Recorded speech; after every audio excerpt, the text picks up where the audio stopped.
Hoy necesitamos hablar del por qué los niños no deberían recibir ninguna cirugía de afirmación de género. Spoiler, puede arruinar su salud mental. Hola, soy María Paula Bermeo, psicóloga clínica, y en este canal hablamos de todo lo relacionado con, obviamente, psicología. Si estás interesado, sigue mirando este video. Antes de empezar, quiero recordarte que doy terapia presencial.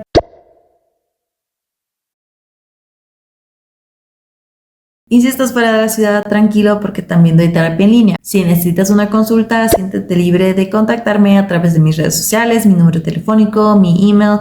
Todos estarán en la descripción de este video también. Hay temas de los que siempre quiero hablar, pero no sé cómo o por dónde empezar, como este. Con ellos lo que hago es lo anoto en una agenda para no olvidarlos, hago mi investigación y a veces parece que la inspiración literalmente cae del cielo porque coincidentemente algo relacionado a ese asunto sucede en alguna parte del mundo, se hace viral en las redes sociales, iniciando debates, los que me dan un montón de material para trabajar y puedo hacer mis videos, que es lo que ha pasado ahora. En medio de las elecciones presidenciales de los Estados Unidos, los demócratas se pusieron contra Trump y Vance porque ofrecieron la prohibición de las cirugías de afirmación de género para niños o las transiciones. Ellos fueron electos, entonces eso ahora es una realidad. Pude enterarme de esto gracias a la fuente de noticias súper confiable PopBase, que básicamente es una página con una demográfica de millennials y sobre todo Gen Zers, por lo que el número de usuarios que se manifestaron en contra de esto en las respuestas no me sorprendió demasiado. En resumen, ahí lo etiquetaron a Trump de homófobo, fascista, dictador, antiderechos humanos y más. Pero no solo ellos están en contra, algunos medios también empezaron a publicar artículos y videos aquí en YouTube con títulos similares a este. Trump declara la guerra a la comunidad LGBTQ, prohibición de las cirugías de afirmación de género, penalidad tipo C a doctores. De nuevo, por querer prohibir la transición de género a los niños y sancionar a las instituciones de salud que lo hagan. Los adultos van a seguir siendo libres para cambiarse sexo si es que quieren hacerlo,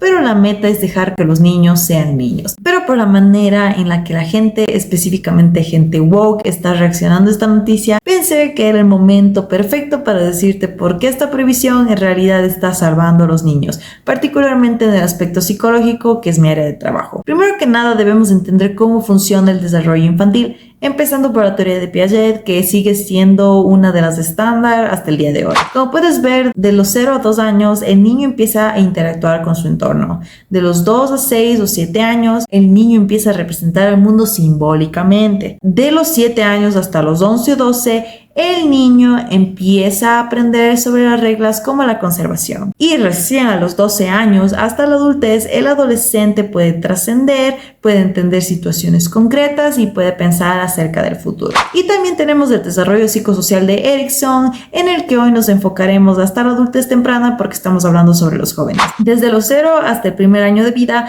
desarrolla la confianza o desconfianza que se da por las necesidades básicas y su satisfacción. Del primer año a los 3, pueden desarrollar ese sentido de independencia en muchas tareas, como por ejemplo dormir solos, ir al baño, lavarse las manos, etc. De los 3 a los 6 toman iniciativa en algunas actividades, pueden desarrollar la culpa cuando no han sido exitosos o también cuando sus límites han sido sobrepasados. De los 7 hasta los 11 pueden desarrollar la autoconfianza en las habilidades cuando son competentes o un sentimiento de inferioridad cuando no. De los 12 a los 18 experimentan con y también desarrollan una identidad y sus roles. Y en la adultez temprana, que es de los 19 a los 29 años, establecen intimidad y relaciones con otras personas. En ambas teorías, como puedes ver, los niños en realidad no saben quiénes son hasta que entran en la adultez. ¿Qué tiene que ver esto con los niños trans? Un niño no es completamente consciente de quién es en ninguna área de su vida. Aún tiene dudas sobre pequeñas cosas como por ejemplo cómo vestirse, peinarse o maquillarse para encajar,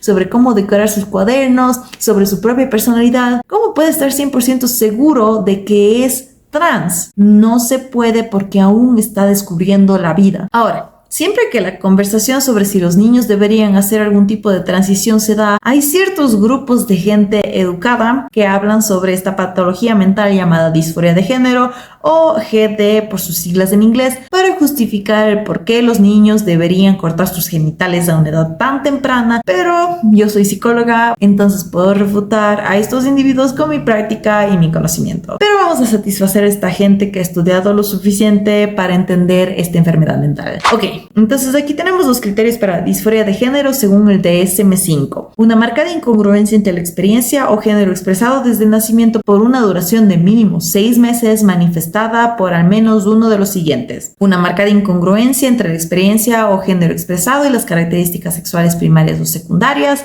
Un fuerte deseo por deshacerse de las características sexuales primarias y o secundarias por una marcada incongruencia entre la experiencia o género expresado. Un fuerte deseo por las características primarias o secundarias sexuales del otro género. Un fuerte deseo por ser del otro género. Un fuerte deseo por ser tratado como el otro género. Una fuerte convicción de tener sentimientos o reacciones del otro género. La condición es asociada con una angustia clínicamente significativa o un deterioro social, ocupacional o en otras áreas importantes del funcionamiento humano. Especificar si la condición existe junto con un trastorno del desarrollo sexual o la condición se dio post-transición en la que el individuo ha transicionado completamente para vivir como el género deseado y se ha sometido a al menos un procedimiento médico o tratamiento. La cosa es que estos criterios son súper subjetivos y sí hay muchas otras patologías mentales que también tienen criterios muy subjetivos, pero la gran diferencia es que para estas otras patologías tenemos herramientas psicosométricas que han sido estudiadas y probadas para tener altos índices de validez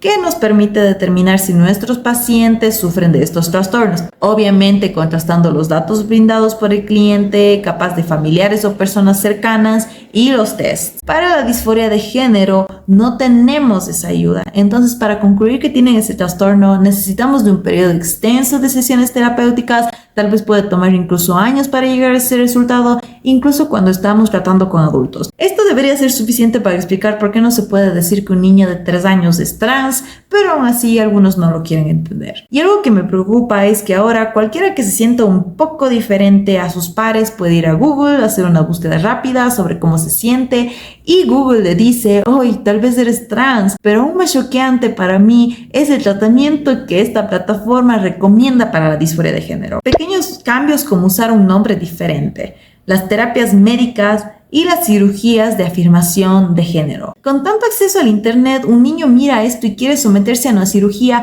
y los adultos consienten esto porque han sido lavados de cerebro con una ideología woke que les obliga a apoyar a cualquiera que se quiera identificar como LGBTQ+, pero debo repetirlo, los niños, los adolescentes no se han desarrollado totalmente para hacer una transición. Pero si mi opinión no te parece suficiente, aquí está un gran artículo del que dejaré el link en la descripción si quieres leerlo. Este artículo se titula "No esterilicen a los niños, ¿por qué los procesos de transición fisiológicos para los menores deberían ser prohibidos?", en el que se cuestionan los débiles criterios diagnósticos para la disforia de género. Hay algunos puntos válidos que hacer sobre el diagnóstico de la disforia de género, GD. Primero, debería resaltarte que la formulación del diagnóstico de la GD ha sido criticado como una explicación de un fenómeno cultural más relevante para los Estados Unidos para asegurar el reembolso para los tratamientos médicos de transición de género. El criterio diagnóstico actual fue severamente debatido por 5 años antes de publicar el DSM-5 por una buena razón.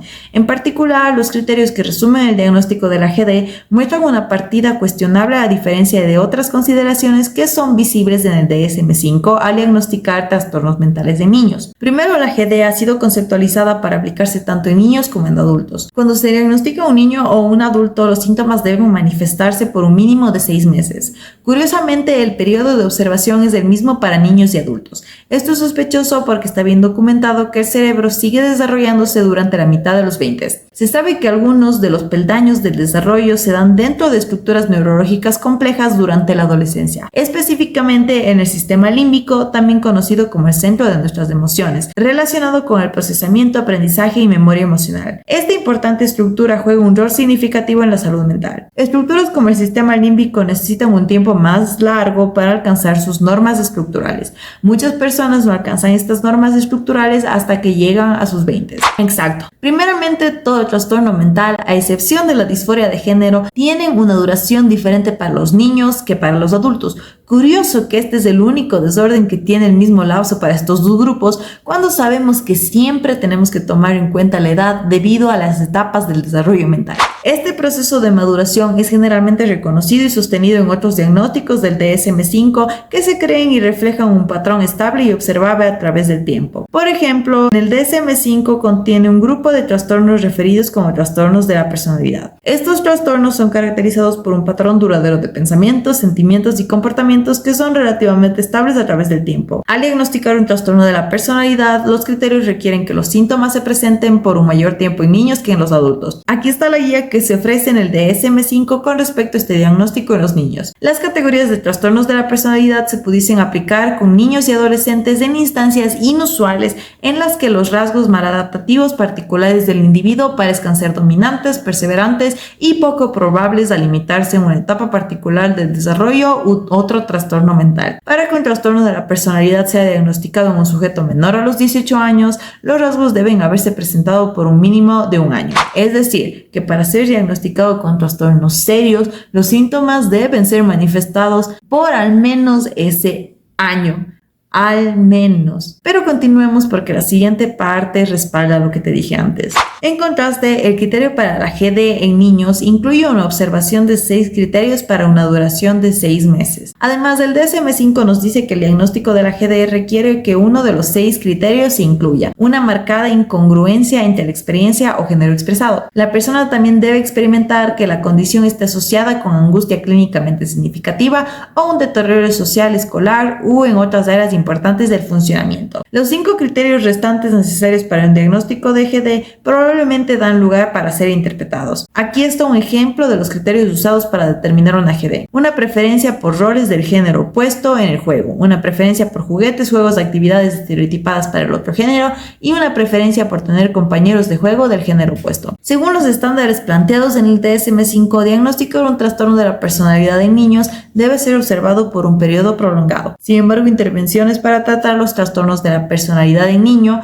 no son fisiológicamente invasivos ni involucran el potencial de alterar o retirar órganos saludables. No obstante, las intervenciones señaladas en lo que resta de este paper potencialmente alteran la vida y si son diagnosticadas son seguidas por solo 6 meses de seguimiento y educación sobre los síntomas de la GD. De esta manera, los diagnósticos de la disforia de género en niños no han sido hechos con la misma precaución que los trastornos de personalidad, que son considerados como un indicador de patrón estable a nivel psicológico y conductual. En palabras más simples, esto literalmente significa que el diagnóstico para la disforia de género se ha hecho de un modo muy descuidado. Básicamente te dice, si no has encajado con los estándares de tu sexo biológico, bueno, eres trans, ahora deberías someterte a una cirugía para hacer tu transición. Lo cual es ridículo. Hay chicas que han sido tomboys o lo que llaman más machonas durante toda su niñez y adolescencia, tal vez porque crecieron rodeadas de hermanos, de primos varones, vecinos hombres que eran contemporáneos a ellas, tenían más química con el género masculino o simplemente tenían más curiosidad sobre cosas más masculinas, pero no porque eran trans. Luego, cuando se hicieron adultas, naturalmente desarrollaron su feminidad, su amor por maquillaje, vestidos, incluso la maternidad. ¿Qué hubiese pasado si en su niñez sus padres le hubiesen sometido a operaciones de afirmación de género? Capaz hubiesen sufrido de ansiedad o depresión severas, pensamientos suicidas o ni siquiera estuviesen vivas. Sí, las personas con disforia de género ya padecen de todo esto, pero si reciben tratamientos médicos o hormonales o incluso cirugías, especialmente siendo niños, todos pueden incrementarse significativamente, aún más cuando tomaron dicha decisión con poca o nada de madurez, o incluso peor, sus padres decidieron que eran trans, que es lo que sucede mucho hoy en día con esta ideología woke. Pero aquí hay algo más que necesito compartir: las estadísticas sobre la persistencia de la disforia de género. La tasa de persistencia de la disforia de género desde la infancia hasta la adolescencia o adultez varían. En hombres de nacimiento se estima que es un 2.2 a un 30%.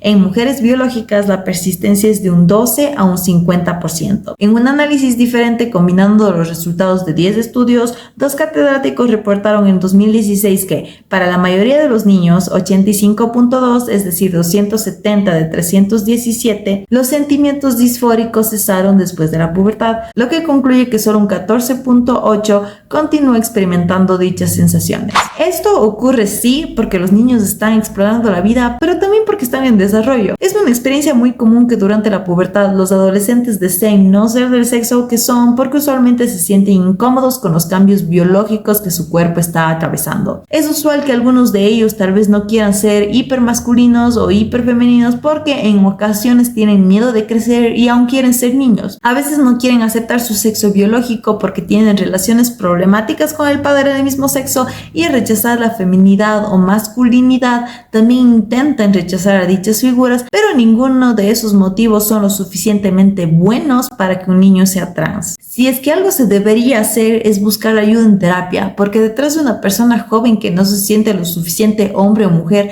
es muy probable que haya muchas dificultades que necesitan ser tratadas. Una transición no es la solución. A largo plazo va a ser un problema más. No hay duda de por qué en la actualidad escuchamos historias de los detransitioners, personas que pararon sus transiciones, en las que mencionan que no debieron haberse sometido a procedimientos tan peligrosos a una edad tan temprana porque no eran lo suficientemente sabios para entender en qué se estaban metiendo. El lío es que hoy la cultura woke está invadiendo todos los espacios para manipular a todas las personas para que entren en un culto, aun cuando esto pone en riesgo a los niños. Incluso la ciencia parece que ya no es confiable hoy en día. Si no lo sabes, hay un estudio de $9.7 millones sobre las hormonas bloqueadoras de pubertad en los adolescentes que ha sido ocultado porque seguramente saben que esos fármacos destruyen la salud mental de los niños, pero no lo publican porque no se alinea con su agenda woke. Hasta el New York Times, que es más de la ala izquierda, posteó un artículo sobre esto.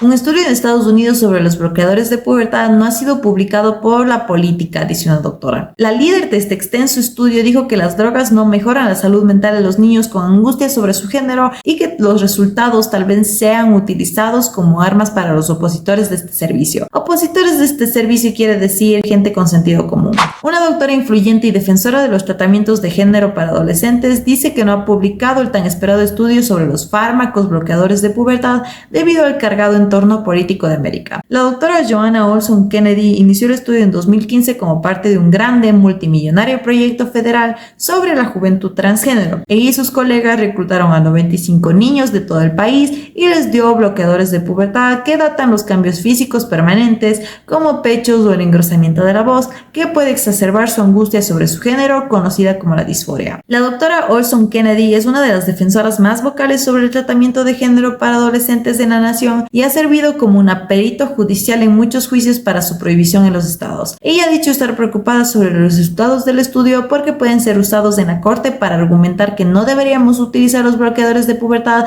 porque no les causa ningún impacto, refiriéndose a los adolescentes transgénero. O sea que estas hormonas incrementan los problemas de los jóvenes, la angustia siendo uno de ellos, pero quién sabe qué otras dificultades psicológicas obtuvieron en estos estudios porque esta doctora no quiere hacerlos públicos porque va en contra de todo lo progreso. Y esto es realmente un juego sucio porque los intereses personales de esta doctora superan el bienestar de una población más larga, en niños jóvenes que tienen una larga vida por experimentar. La doctora Hilary Cass, una pediatra quien este año publicó una extensa revisión sobre los servicios de género para jóvenes en Inglaterra, ha dicho que los atrasos de los grupos de búsqueda americanos y británicos han hecho que el público crea que los bloqueadores de pubertad mejoran la salud mental, incluso cuando hay una escasa evidencia para llegar a esta conclusión, lo cual es una burla para el resto del mundo porque no solo no están recibiendo la información que merecen recibir sobre medicamentos que afectan a los niños mentalmente, pero también físicamente. Y como te podrás dar cuenta, este es un estudio tan importante, pues la presidenta del Subcomité del Cuidado de la Salud y Servicios Financieros envió una carta demandando que los resultados sean publicados. La presidenta del Subcomité del Cuidado de la Salud y Servicios Financieros, Lisa McLean, asegura que ha habido un descuido por parte de los Institutos Nacionales de Salud, luego de que los resultados de un estudio sobre los bloqueadores de pubertad en jóvenes transgénero, financiado con $9.7 millones provenientes de los impuestos de los ciudadanos, haya haya sido ocultado por la investigadora principal de este proyecto. En una carta dirigida a los institutos nacionales de salud,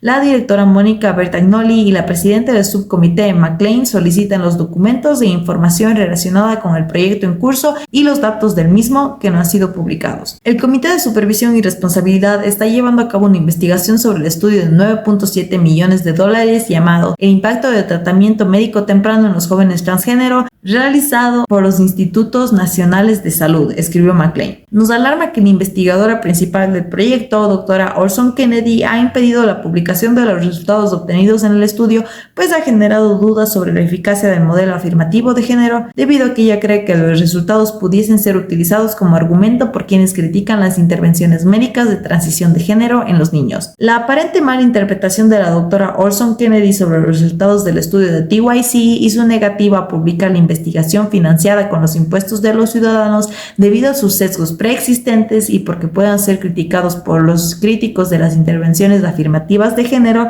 es un ejemplo irrefutable de la politización de las investigaciones científicas para expandir una agenda ideológica. Malinterpretar y ocultar los resultados del estudio de TYC de manera premeditada tiene serias implicaciones para la salud y seguridad de los niños que son sometidos a procesos médicos de afirmación de género, de los cuales muchos son irreversibles y tienen consecuencias de por vida, además de que carecen de pruebas científicas adecuadas para defender su efectividad y certeza, continuó McLean. Los institutos nacionales de salud son responsables por cruzar los límites éticos de los proyectos de investigación que deben garantizar la práctica de transparencia, ser ejemplo de integridad científica y hacer un uso apropiado de los fondos de impuestos. Dada la falta de voluntad por publicar los resultados del proyecto, solicitamos que faciliten al comité con los documentos e información de la investigación.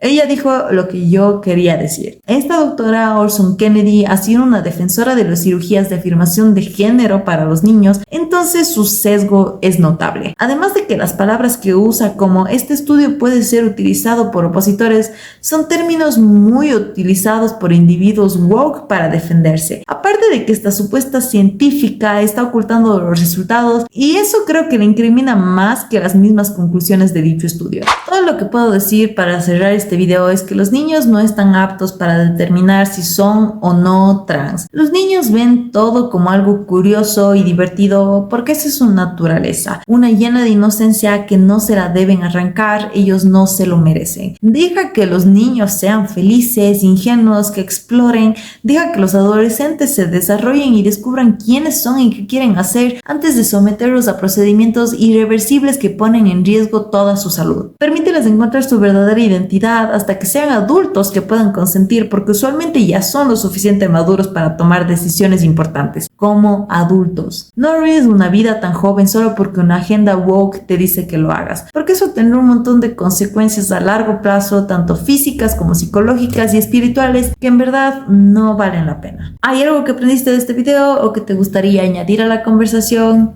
Deja un comentario. No te olvides de dar like y compartirlo con alguien a quien le pueda resultar muy útil. Y tampoco te olvides de suscribirte al canal para que no te pierdas de más contenido relacionado con psicología. Gracias por mirar.